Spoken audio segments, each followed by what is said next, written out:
안녕하세요, 멸묵상. 오늘은 사사기 3장 12절부터 31절 말씀 보도록 하겠습니다. 추석 연휴 잘 보내셨는지 모르겠는데, 뭐 출근하는 분들 많이 계시겠죠? 오늘도 말씀으로 좀 힘을 내서 이제 말씀 붙들고 한번 살아보도록 하겠습니다. 자, 이제 계속해서 사사기의 사이클이 기억나실지 모르겠는데요. 사사기의 사이클은 이렇습니다.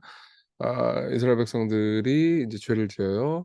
그리고 그로 인해서 하나님께 징계를 받습니다. 이방 민족들이 쳐들어와요. 그럼 부르짖고 회개 비스무리한 걸 합니다.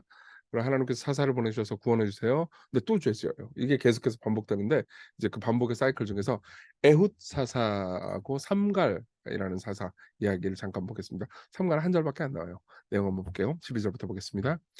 이스라엘 자손이 또 여호와의 목전에 악을 행하니라. 그렇죠? 네, 계속 그렇습니다. 이스라엘 자손이 여호와의 목전에 악을 행함으로 여호와께서 모압 왕 에글론을 강성하게 하사 그들을 대적하게 하시매. 이제 모압이라는 나라, 그리고 그곳에 에글론이라는 왕이 이제 또 정복을 합니다. 에글론이 암몬과 아말렉 자손을 모아가지고 와서 이스라엘을 쳐서 종려나무 성읍을 점령하니라. 여기서 종려나무 성읍은 여리고성이에요. 여리고성. 여러분 여호수아 읽으신 분들은 알겠지만 여리고성은 이미 굉장히 큰 하나님의 능력으로 이미 정복한 성읍입니다. 예. 그것도 전투를 실제로 치른 것도 아니었어요. 뺑뺑 돌아가지고 하나님께서 명령하신 대로 순종만 했더니 그냥 정복해 버렸어요. 근데 그게 또 또 다시 뺏긴 거예요. 뭐 때문에요? 이스라엘이 약해서? 아니요, 죄 때문에요. 예. 이에 이스라엘 자손이 모압 왕 에글론을 18해 동안 섬기니라. 이스라엘 자손이 여호와께 부르짖으매, 그쵸? 이제 또 회개 비스무리하고 할 때 왔죠.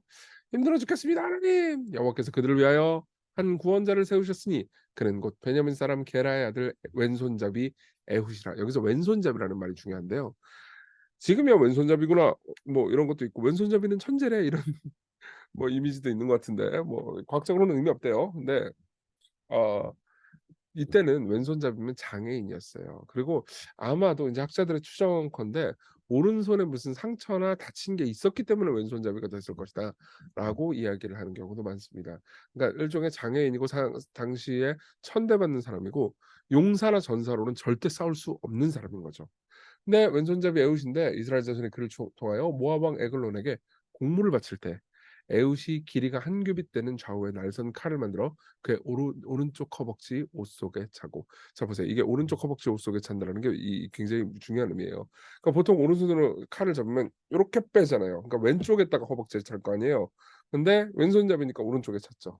그래서 아마도 경비병들의 그 감시를 뚫을 수 있었던 것 같아요. 그래서 공물을 모압 왕 에글론에게 바쳤는데 에글론은 매우 비둔한 자였다. 항상 27절을 볼 때마다 갑자기 마음이 찔리고 이 회개가 되고 이게 뭔 소리야 하여튼 비둔 이 단어 참 접니다.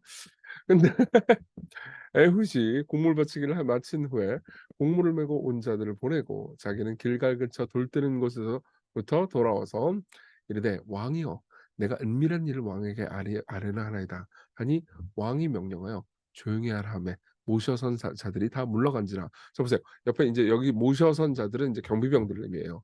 그러니까 이렇게 얘기하는 거죠. 에훗이 몰래 할 얘기가 좀 있는데요. 그러니까는 경비병들을 나가라 나가라 둘이 얘기 좀 하게. 이제 아마 에훗이 왕에게 이렇게 막 아첨 같은 것들을 많이 얘기를 했겠죠. 그러면서 "은밀히 드릴 게 있습니다." 이렇게 얘기를 한 거예요. 사실 굉장히 위험한 일이잖아요. 그쵸? 예. 게다가 에훗은 칼을 가지고 있단 말이에요. 근데 경비병도 그렇고 에글론도 그렇고 아무도 그렇게 위험하다고 생각하지 않습니다. 그것은 뭐 교만했기 때문에 인제 자신이 교만감에 취해 있어서 그런 것도 분명히 있었겠지만 '야 왼손잡이 따위가 뭘 할 수 있겠어?' 이렇게 생각한 게 컸을 거예요. 그러니까 "넌 장애인이잖아. 왼손잡이잖아. 네가 나를 어떻게 하겠어. 1:1로 하더라도." 그렇게 생각했던 거예요. 그래서 20절 에훗이 그에게로 들어가니 왕은 서늘한 다락방에 홀로 앉아 있는 중이라.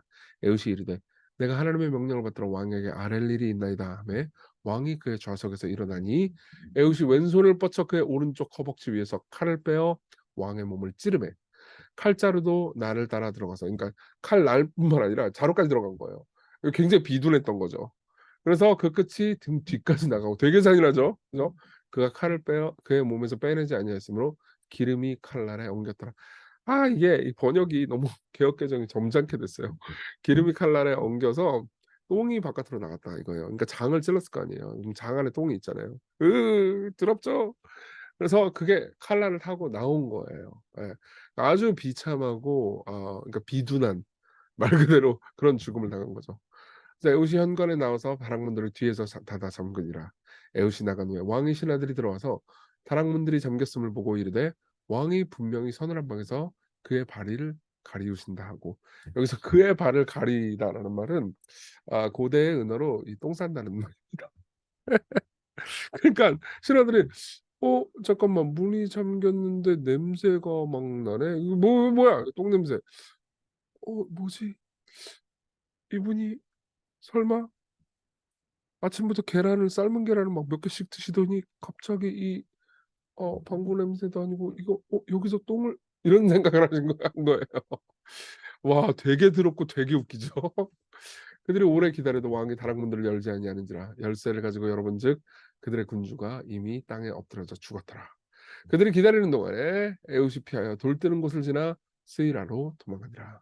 그가 이르되 이르러 에브라임 산지에서 나팔을 불매 이스라엘 자손이 산지에서 그를 따라 내려오니 에웃이 앞서가며. 자 보세요. 혼자 왕을 죽였죠. 그러면 이제 이스라엘 백성들 입장에서는 당연히 왕을 죽였다 그러니까는 이제 사기가 올라갈 수 있겠죠. 그래서 에웃이 나를 따르라 해가지고 따라서 그들에게 이르되 나를 따르라 여호와께서 너희 원수들인 모압을 너희 손에 넘겨주셨느니라 하매 우리가 에웃을 따라 내려가 모압 맞은편 요단강 나루를 장악하여 한 사람도 건너지 못하게 하고 그때 모압 사람 약 10,000명을 죽였으니 모두 장사하여 모두 용사라 한 사람도 도망가지 못하더라. 그러니까 왕이 죽었으니까 사기가 박살났겠죠. 그래가지고 다 죽이고 전쟁에서 승리했고요. 그날에 모압이 이스라엘 수하에 굴복하며 그 땅이 80년 동안 평온하였더라. 18년 동안 고통당했지만 80년 동안 하나님께서는 평온을 주시죠. 그러니까 우리가 죄에 대해서 징계를 하실 때는 하나님께서 어떤 의미에서 최소로 하시는데, 또 우리가 회개할 때 은혜를 베푸실 때는 또 최대로 하세요. 참 이게 사랑하면 그렇게 됩니다. 그분의 사랑을 여러분 좀 묵상했으면 좋겠어요. 자, 근데 어쨌든 에웃 후에는 아나데 아들 삼갈이 있어 소모론 막대기로 블레셋 사람 600명을 죽였고 그도 이스라엘을 구원하였더라. 근데 이제 한 가지 이야기가 첨가되죠. 이거 한 절밖에 안 나와요. 삼갈이라는 사사에 대해서는. 근데 소모론 막대기로 600명을 블레셋 사람을 때려 죽여서 이스라엘을 구원했다. 이런 이야기가 잠깐 덧붙여지죠.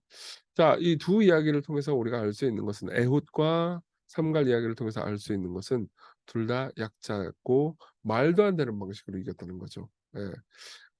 그래서 한 명은 왼손잡이인데 이겼고요. 한 명은 소모는 막대기는 소를 몰아야지 사람을 때려 죽이는 게 아니거든요. 하나님께서 능력으로 함께 해주셨다. 이렇게 이야기를 볼 수 있습니다. 자, 우리 적용해 볼까요? 첫째, 전쟁은 하나님의 손 안에 있다. 우리의 손이 아니고 하나님의 손에 있습니다. 우리는 하나님께서 우리에게 명령을 하시잖아요. 그럼 늘 안 될 이유를 찾는데 익숙해져 있어요. 뭐 아직 뭐 나이가 어려서 안 돼요. 연약해서 안 돼요. 뭐 환경이 너무 힘들어서 안 돼요. 나는 하나님 우리 사정 모르는 것 같아요. 아니에요. 하나님께서 우리에게 무언가를 명령했으면 반드시 그걸 행할 능력도 주세요. 왼손잡이라서 안 되고 소모는 막대기라서 안 됐을 겁니다. 그렇지만요, 인간의 상식으로 우리가 하나님의 명령을 생각해서는 안 됩니다. 우리가 실제로 하나님을 따를 때는 그분이 일하신다라는 믿음이 있어야 되는 거죠. 에글론뿐만 아니라 이스라엘도 에웃을 위협으로 생각하진 않았어요. 이 겨우 왼손잡이 따위잖아라고 생각했을 겁니다. 하지만 진정으로 강하고 위험한 존재는요, 겉으로 볼 때 뭐 힘있고 강하고 위험한 존재가 아니에요. 내면으로 하나님과 동행하는 사람이죠. 예. 하나님과 동행하는 사람, 눈에 보이지 않는 가장 위대하고 강한 분과 동행하는 사람만이 가장 위험하고 가장 강하고 가장 능력이 있습니다. 예. 여러분들 지속적으로 기도하는 사람 있잖아요. 그 사람은 지속적으로 성장하고 승리하고 변화될 것을 믿으십시오. 실제로 제 사역도 마찬가지고요. 여러분들의 일반적인 삶도 마찬가지고요. 하나님께서 여러분들이 함께 하실 때 여러분들이 제일 강할 수 있습니다. 소문은 막대기 역시 블랙 코미디죠. 그리고 삼갈이라는 단어가 유대식 이름이 아니에요. 그러니까 유대인도 아니었을 겁니다. 나중에 여호와 하나님을 믿기로 회심한 이방인이었던 것 같아요. 다시 말하면 하나님께서는 출신, 능력, 혈통 이런 것들을 중요하게 여기는 게 아니고 하나님을 신실하게 신뢰하면서 따르는 것을 귀하게 여기신다는 거죠. 자, 둘째, 하나님이 일하시는 방식에 대해서 한번 묵상해 봅시다. 이것은 하나님께서 영원을 통해서 계속해서 일하시는 방식을 나타내 주는 한 가지 이 샘플이에요. 하나님께서 약자를 통해서 일하셨죠. 소모는 막대기와 왼손잡이. 예.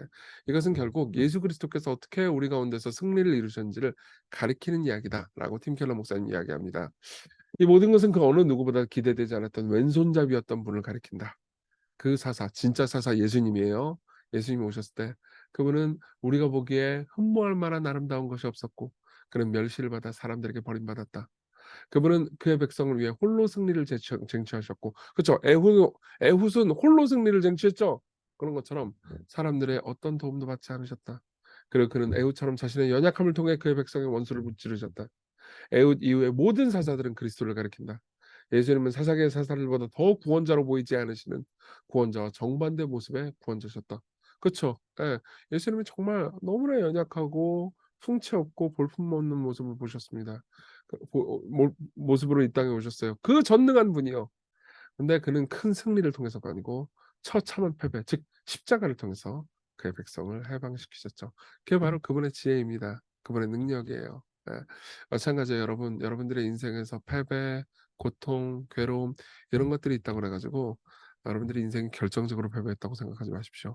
하나님께서는 그 모든 일들을 사용해 주셔서 오히려 여러분들의 인생에서 더 큰 승리, 더 위대한 능력을 나타내실 겁니다. 우리 같이 기도합시다. 하나님이 명령하실 때 명령할 뿐만 아니라 순종할 능력도 주심을 믿고 오늘을 살게 해 달라고. 그리고 우리의 약함을 보면서 오히려 자랑하게 하시고 그리스도께서 그런 하셨듯 우리의 약함, 우리의 고통, 우리의 상처가 오히려 하나님의 영광을 드러내고 승리하게 되는 도구가 됨을 믿게 해 달라고 같이 우리 기도합시다.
기도하겠습니다. 은혜로우신 주님, 어 우리의 약함이 우리 삶의 불순종이나 우리가 겁먹는 것에 변명이 되지 않게 하시고 우리와 함께 하시는 당신의 강함이 우리의 의지가 되게 하소서. 연휴 끝나고 하나님의 은혜로 기쁜 하루, 행복한 하루 강한 하루를 보내게 하소서. 예수님 이름으로 기도했습니다. 아멘. 네, 오늘도 은혜로운 하루 보내세요.